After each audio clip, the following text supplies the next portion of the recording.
Hi friends, कशा आहात तुम्ही? छान आहात का? आज छान आहात असेल. मी गजानन मोरे सर. अर्थातच आज आपण सायन्स इयत्ता 9वी, कोणती? सायन्स इयत्ता 9th standard, the life process in living organism या पाठाबद्दल माहिती घेणार आहोत. आणि काल आपण म्हणजेच थर्ड लेक्चरमध्ये आपण digestive system plus respiratory system बघितलेली आहे. कॅन यू रिकॉलमध्ये येणारे क्वेश्चन. त्यानंतर आज आपण ट्रान्सपोर्टेशन, कोणतं? ट्रान्सपोर्टेशन हा जो काही पॉइंट आहे पेज नंबर 163 वर. किती वर बेटा? Page number 163, science textbook, science textbook यामध्ये आपण काल बघितलं होतं. तर त्यानंतर नेक्स्ट पॉइंट आहे, कोणता आहे? ट्रान्सपोर्टेशन. कोणता आहे? ट्रान्सपोर्टेशन. आता लक्ष द्या बेटा. तर ट्रान्सपोर्टेशन म्हणजे काय? ट्रान्सपोर्टेशन म्हणजे काय आता लक्षात घ्या. ट्रान्स म्हणजे काय? ट्रान्सपोर्टेशन एखादी वस्तू एखाद्या ठिकाणाहून दुसरीकडे वाहून नेणे म्हणजे ट्रान्सपोर्ट करणे. फॉर एक्झाम्पल, समजा आपण एखाद्या घरातील वस्तू आहे किंवा एखादी पोते आहेत, कडधान्याचे असतील किंवा ग्रेन्सचे असतील, तर हे पोते आपण एखाद्या ट्रॅव्हलमध्ये टाकून त्याला काय करतो? आपण एका ठिकाणाहून दुसऱ्या ठिकाणी वाहून नेत असतो. म्हणजेच त्या पोतांचं आपण काय केलं? ट्रान्सपोर्ट केलं, त्यांना आपण स्थलांतर केलं एका ठिकाणाहून दुसऱ्या ठिकाणी. त्याच प्रक्रियेला ट्रान्सपोर्टेशन असं म्हणतात. हे झालं समजण्यासाठी. परंतु ऍक्च्युली लक्ष द्या बेटा, याची व्याख्या काय बनते? The process of substance. Substance म्हणजे काय? पदार्थ. काय बेटा? पदार्थ.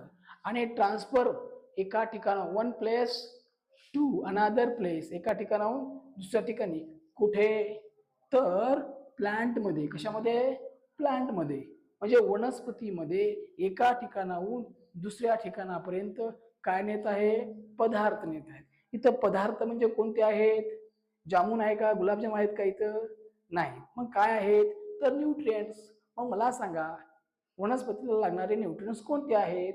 तर न्यूट्रिएंट्स लागणारे जे आहेत त्यांना आपण NPK म्हणजेच नायट्रोजन, फॉस्फरस आणि पोटॅशियम असे जे काही न्यूट्रिएंट्स आहेत ते न्यूट्रिएंट्स ट्रान्सफर केले जातात.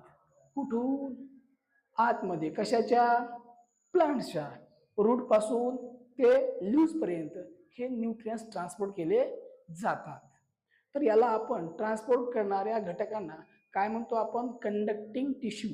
काय बेटा? Conducting tissue. तर मला सांगा, कंडक्टिव्ह टिश्यू किती प्रकारचे आहेत? तर 2 प्रकारचे आहेत. एक आहे झायलम, दुसरा आहे फ्लोएम. त्याविषयी आपण पुढे पाहूया. पण आता या ठिकाणी आपल्याला बघायचं काय होतं? ट्रान्सपोर्टेशन. तर ट्रान्सपोर्टेशन म्हणजे काय? एखादा पदार्थ दुसरीकडे नेऊन ठेवणे. कशामध्ये? वनस्पतीच्या बॉडीमध्ये, म्हणजेच प्लॅन्टच्या बॉडीमध्ये. तर मित्रांनो, तुमच्या लक्षात आला असेल हा पॉईंट की ट्रान्सपोर्टेशन म्हणजे काय, त्याची व्याख्या पण तुमच्या लक्षात आली असेल. पण आता नेक्स्ट जेव्हा पॉईंट त्या समोरचा आहे त्याच्याच रिलेटेड आहे. तर ट्रान्सपोर्टेशन इन प्लांट. कशाविषयी बोलत होतो आपण? प्लांट विषयी. तर मग लक्ष द्या, ट्रान्सपोर्टेशन इन प्लांट कशामध्ये? प्लांटमध्ये. तर मग आता सांगितलं की बॉडीमध्ये 2 प्रकारचे कंडक्टिव्ह टिश्यू आहेत. कोणते कोणते आहेत? एक आहे झायलम, दुसरा आहे फ्लोएम. तर बघा बेटा, हे आपलं स्टेम आहे. हे काय आहे? स्टेम. स्टेम म्हणजे काय? तर स्टेम म्हणजे झाडाचा बुंदा, ज्याला आपण खोड असे म्हणतो. काय म्हणतो? खोड. तर या स्टेम मध्ये 2 प्रकारच्या काय आहेत? व्हेसल्स आहेत. काय आहेत? व्हेसल्स. एक व्हेसल्स आहे झायलम. काय आहे? झायलम. आणि दुसरी व्हेसल्स आहे फ्लोएम आहे. कोणती आहे? फ्लोएम. फ्लोएमचं काम काय आहे बेटा? तर ती रूट्सने ऍब्झॉर्ब केलेलं जे काही फूड आहे, काय केलेलं? रूट्सने ऍब्झॉर्ब केलेले फूड आहे, ते फूड काय केलं जाते? Push toward the body part of the plants. Push toward the body part of the plant. For example, leaves, flowers and fruits. Next one, second, xylem.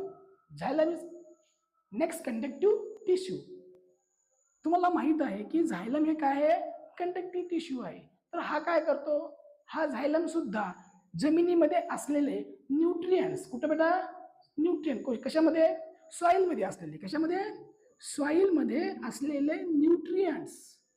आता या ठिकाणी न्यूट्रिएंट्स म्हणल्यानंतर काय काय येते, मिनरल्स, मिनरल्स. तसंच त्यासोबत कोण आहे, वॉटर आहे. कोण आहे, वॉटर. मग मला सांगा जायला मी काय करते, वॉटर घेऊन जाते. काय घेऊन जाते, वॉटर. कोणाकडे, मुळाकडून खोडाकडे, आणि खोडापासून वर body parts means fruits and flower as well as leaves also there. Next one. आता हे तुमच्या लक्षात आलं असेल कशा प्रकारे कंडक्टिव्ह टिश्यू परफॉर्म करत असतात त्यांचं फंक्शन. आता नेक्स्ट घ्या, आता हे घ्या, या ठिकाणी आपण डिटेल्स पाहूया. काय पाहूया, डिटेल्स. इकडे या थोडस.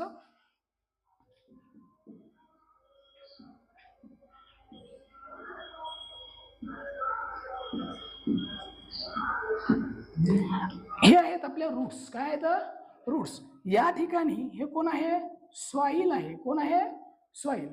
हे कोण आहे, याला आपण म्हणूया मेन रूट. कोणती रूट, मेन रूट. हे आहे काय, सब रूट. काय आहे, सब रूट.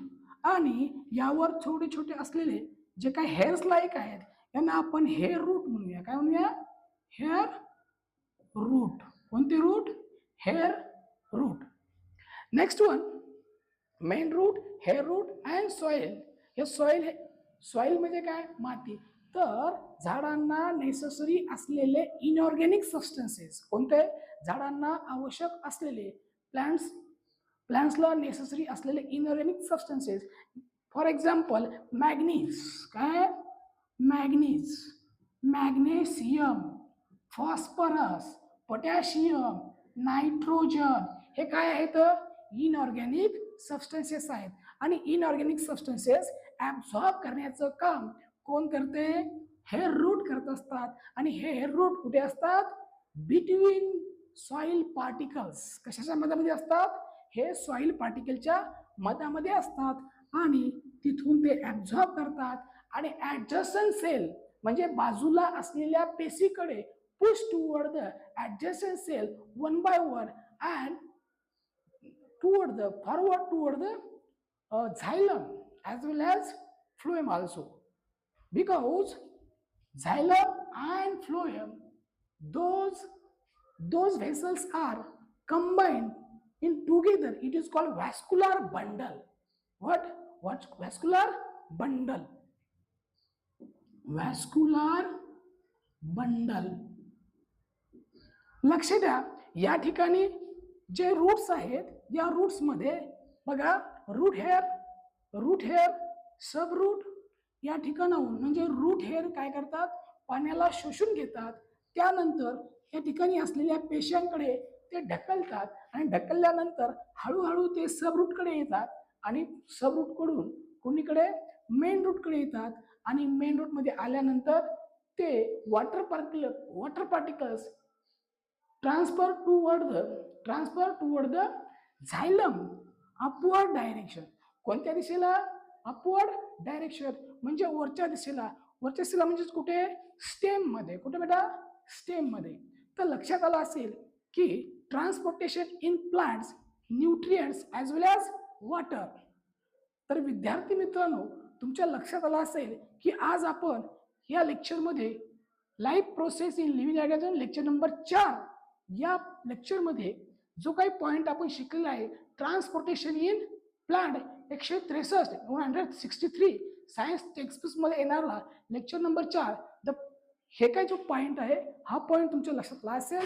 त्यानंतर ट्रान्सपोर्टेशन इन प्लांट्स हे जो काही पॉइंट आहे या पॉइंटमध्ये आपण काय बघितलं की सॉइल हे झाडाच्या जवळचा अतिशय रिचेस्ट सोर्स ऑफ एनर्जी म्हणजे सर्वात मोठा सोर्स असलेला आहे ऊर्जेचा, तो कोण आहे, सॉइल आहे. आणि सॉइल मध्ये तुम्हाला वॉटर, मिनरल्स आणि अदर कंटेंट्स मिळतात हे या ठिकाणी आपल्याला कळलेलं आहे. त्याचबरोबर व्हॅस्क्युलर बंडलचं फंक्शन काय आहे, कार्य काय आहे हे पण आपण बघितले आहेत. आणि 2 प्रकारच्या कंडक्टिव्ह टिश्यू आहेत, एक आहे झायलम, दुसरा आहे फ्लोएम. फ्लोएम काय काम करते, तर फ्लोएम हे पानाने बनवलेली ऊर्जा म्हणजे लिव्हजने परफॉर्म केलेली एनर्जी, जनरेट केलेली एनर्जी ती काय करते, send toward the bottom side, खालच्या दिशेला टूवर्ड द रूट्स म्हणजे मुळांच्या साईडला. आणि त्यानंतर झायलम जो बघितला आपण, झायलम हे काय करते, ज्या जमिनीमध्ये असलेले जे काही न्यूट्रिएंट्स आहेत, for example nitrogen, magnesium, phosphorus आणि पोटॅशियम, या न्यूट्रिएंट्स पासून, इनऑर्गॅनिक सबस्टन्स पासून जनरेट केलेली ऊर्जा किंवा ते पदार्थ काय केलं, ते forward toward the upward direction हे आपण बघितलेलं आहे. तर मला वाटते हा लेक्चर तुम्हाला अतिशय चांगल्या पद्धतीने कळाला असेल. जर कळाला असेल किंवा तुम्हाला आवडला असेल तर या लेक्चरला, या व्हिडिओला तुम्ही सबस्क्राईब करा, लाईक करा, शेअर करा. धन्यवाद.